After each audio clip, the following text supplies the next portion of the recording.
Welcome, beautiful Paris Saint Germain family. As you can clearly see, I just woke up. And usually, when I wake up, I record my video about last night, discussing the game, my thoughts, and so on, because, we've had the post match podcast and so on. But no, we're here to talk about heartbreaking news, unfortunately. So, let's get into it. First of all, we finally have another report here on Achraf Hakimi. Obviously, L'Equipe reported yesterday that he's going to be out for 3 to 5 weeks, I believe. And we're like, wow, that's very little amount of time for the injury that Hakimi suffered. But here, Fabrice Hawkins and Arthur Perret, of the examinations have been held on Achraf Hakimi. And this is what the report says, breaking. Achraf Hakimi has avoided an ankle fracture, thank God. But has suffered a severe ankle sprain that could be signed out for around 6 to 8 weeks. Could be more, could be less, for around, it's an estimation. But 6 to 8 weeks of no Achraf Hakimi, which is very close, or basically 2 months. The entirety of November and the entirety of December. And then obviously he's going to have a little bit of a recovery time coming back after that. So this is sidelined. Then he comes back to training and then he's going to train maybe up to 1 to 2 weeks. So he could potentially be out for a total of 10 weeks until we see him back on the pitch in a starting 11. What this means is Achraf Hakimi is fully going to miss AFCON.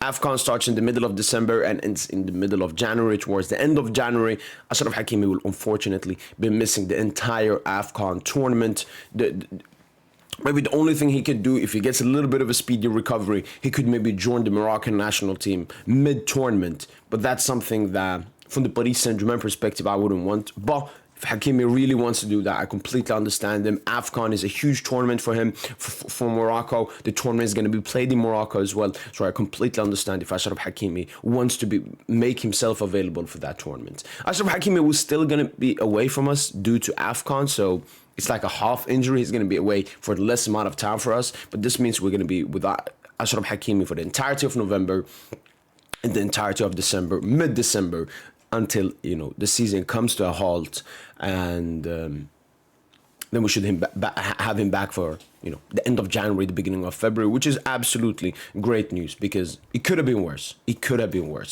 Then we got some more reports. Justin Nuno Mendes has suffered a sprain in his left knee and will remain under medical care for the next few weeks. And I actually saw this during the game. I saw that they put like bandage on Nuno Mendes' left knee, so I knew that something bad had happened. It didn't look like it happened from the Upamecano challenge. It looked more Nuno Mendes landed wrongly or maybe got hit in his knee. Medical care for the next few weeks. Another estimation, we have to guess, maybe 3 to 5 weeks Nuno Mendes will be out. So he's technically out for 2025, will be back for 2026. Ousmane Dembélé also has a left calf injury, which will keep him sidelined for several weeks, including the upcoming international break. So basically, Ousmane Dembélé, Nuno Mendes, Achraf Hakimi, Désiré Doué, all of these 4 important players. I mean, basically, our 2 best wingers apart from Khvicha, and then our 2 best fullbacks, obviously, which is absolutely terrible news because throughout this period where we had so many injuries, our fullbacks have been absolutely huge in Achraf Hakimi and Nuno Mendes, and now we're going to be without them. And obviously, we have barely seen Ousmane Dembélé and Désiré Doué so far this season, but we have even more reports. This is something we discussed yesterday on the post-match podcast. The issue isn't just injuries. The issue is we have having injuries, which means we heavily rely on the other players that are fit. PSG's medical staff are concerned about Vitinha, João Neves and Barcola, who's shown signs of fatigue lately. Signs of fatigue always comes after playing a lot of games. João Neves is a little bit understandable. I really don't understand it because he's started the Lorient game, the Nice game, and apart from since then he started the Atalanta game. So maybe he needs a little bit more recovery, but Vitinha and Bradley Barcola, when these other players have been out, especially the attackers, Barcola has played so much, Vitinha has played so much, both of them play a lot of minutes with their national team as well. It would be absolutely great if Paris Saint Germain can call Portugal, can call France, and basically become the biggest victim, or use power and say, look, we've always been respectful and sent our players to the national team. But for this November international break, with Hakimi, Dembélé, Doué, Nuno Mendes already out, please Let Neves rest. Let Vitinha rest. Let Barcola rest. Let Pacho rest. Let these players rest. Let Kvara rest. Let all of these players rest. I mean, Georgia, they're already basically out from the World Cup. I think they have a very small chance. I understand Kvara from that point, but France and Portugal, they're already through, I believe. Please, please, Portugal. Please, let them get that up to 2 weeks rest because they need it. And Paris Saint Germain definitely needs it. Unfortunately, it is lagging here. All right, we'll have to wait. Oh, World Cup qualifier. World Cup qualification. Let's see, where's Europe? Where is Europe? Why is Europe all the way down? All right, so France 10 points, Ukraine on 7. France need to win 1 game and they're through as first place. So France don't need it. Portugal 10 points, Hungary 5 points. You don't need him. You don't need him. Spain, Fabio Ruiz and so on. Not even Fabio Ruiz. He just came back from injury. Let him get that rest. One more do we have? Italy, Austria, Netherlands. Where's Georgia? There's Georgia. They're out. They're out. Khalas, it's over. Lech rest. Lech rest. Do we have any more players here? And then where's South America? The South America one ended. So last international break, they only played friendlies. And I believe this international break, they will also only be playing friendlies. So let Pacho be. Ecuador FC matches, maybe. Schedule. I think they're only going to be playing friendlies now. Yes, Canada, Ecuador, international friendly. Why sending Pacho? Why sending Pacho? Is that for the reports? Yeah. So... And he also says, Barcola been playing through muscle discomfort for a while and isn't 100%, but he isn't complaining given the numbers of injuries in attack, which is great from Barcola. But I even saw reports yesterday that Barcola said, like, I'm injured. Not injured, but I'm fatigued. I'm tired. I have muscle fatigue. But, you know, I put the team above me. And honestly, this gives us a more insight to the performances of Paris Saint Germain, the injuries we've had, the fatigue, the lack of intensity from this Paris Saint Germain team, which maybe, you know, explains a little bit of the start, especially in Ligue 1 and that game versus Bayern München, why it didn't go that well. I also want to go through another thing, which is injuries in the squad. Look at this. I mean, even Luis Enrique has gotten injured.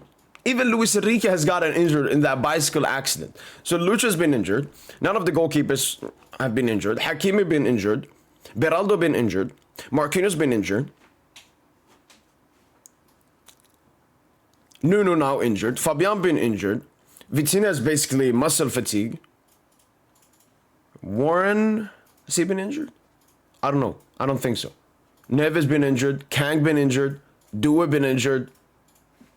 Khvicha been injured, Barcola been injured, and with fatigue. Gonzalo not been injured. And Dembele obviously has been injured. So basically the entire team has been injured. And obviously this is due to the many stuff. But a lot of it has to do with 2 major stuff. It's the amount of games these players have been playing. They have been playing so many games.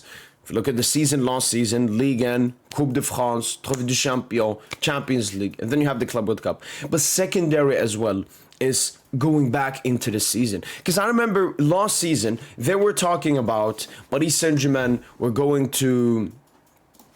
Paris Saint Germain were going to have, what is it called? Like Ligue 1 was not going to start at the time that Ligue 1 started. And that made full sense for me.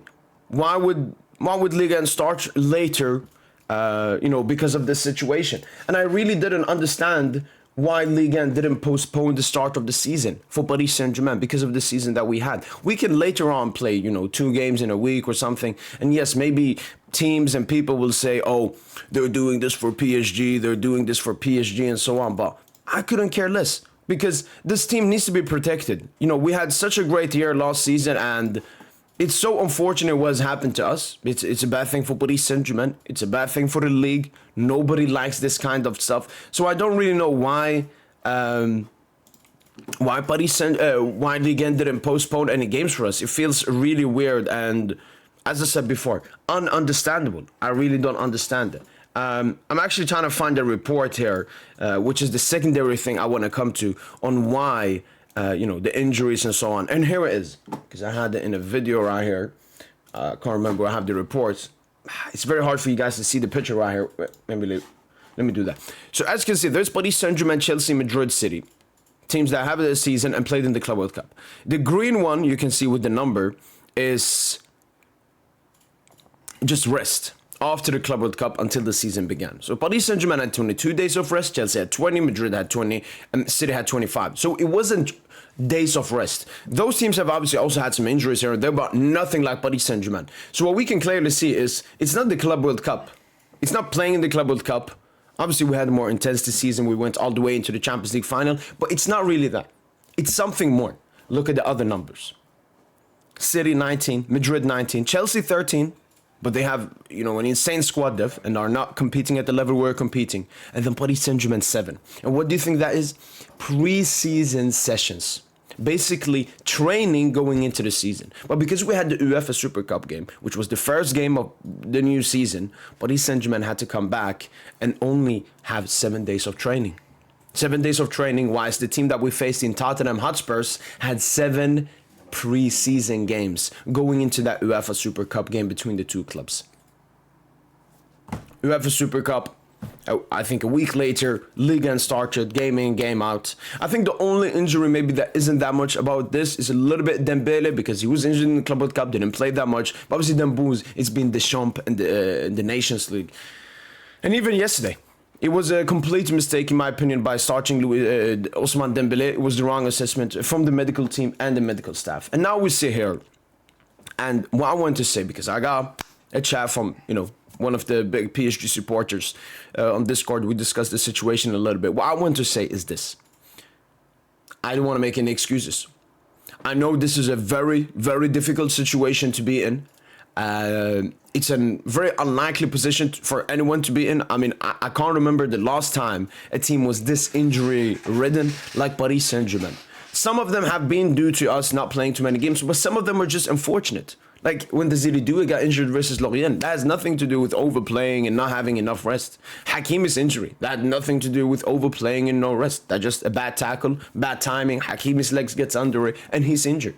So it's not all about this, but Paris Saint Germain obviously has suffered so many injuries so far this season. But that shouldn't stop us from anything, honestly. Shouldn't make it any excuses. For me now, there's a clear aim. For the rest of 2025, win as much as possible and survive as much as possible. Stay afloat at Ligue 1. Maybe build up a little bit of a winning streak so we can build up a little bit of cushion and have less pressure on us in Ligue 1. And then in the Champions League, I believe we had 2 games remaining. We have Tottenham Hotspurs at the Parc and Atletico Bilbao away. And instead of saying 6 points, I'm going to say 4 points. A draw and a win. Maybe draw away at Atletico Bilbao. Maybe we can get 6 wins. Because for all of these injuries, I'm going to less the expectations. Especially with the report saying that we have injuries, but that's not the only problem. The problem is the other players that have to compensate for the injuries, like Vitinha so far this season, like Bradley Barcola. They're also a little bit cooked because they have muscle fatigue. And I really hope Paris Saint Germain doesn't send basically any of its players for the international break, because we have extremely valid reasons. Our squad is completely cooked. And second of all, majority of our internationals don't actually have to go to the international break. It's either they're going to play friendly games like the South American players, or the European players, their teams are basically already through. So Deschamps, Roberto Martinez in Portugal, Signola in Georgia with Kvara, and other nations, please, let Paris Saint Germain have this break. And you know what? This is a time for us, after that Bayern defeat, to humble ourselves a little bit, humble ourselves with these injuries, and go into like a hibernation. Hibernation. You know the bear, when it became winter, he goes into the cave, and then he comes back stronger when the sun rises. That's what Paris Saint Germain need to do. We know when the sun will rise. In the beginning of 2026, basically when the round of 16 starts. That's when we want to be at our peak. Until then, it's all about surviving. We already have 9 out of 12 points in the Champions League. We're already first in Ligue 1. So we have already survived through this tough period very great. Now it's about surviving a little bit more, because Paris Saint Germain will soon come back to its absolute prime. And I can't wait. I can't wait. I've seen a lot of people say the season is dead and all of that. No, none of the injuries that have been suffered are long-term injuries. Obviously, new injuries can pop up, which will, affect the knockout stages and everything. But I think all Paris Saint Germain need to know, Luis Enrique needs to continue the rotations he's been doing, and this gives an even clearer explanation why Luis Enrique has been rotating so much, staying afloat in all competitions. I believe we potentially have a Coupe de France game in December as well. Win that, go through to the next round. Hopefully we don't get a tough team like Arsenal last season. And then, as I said, peak at the right time. That's been it from my boy PSGINT. Let's go through this tough period together. And as usual, allez, Paris.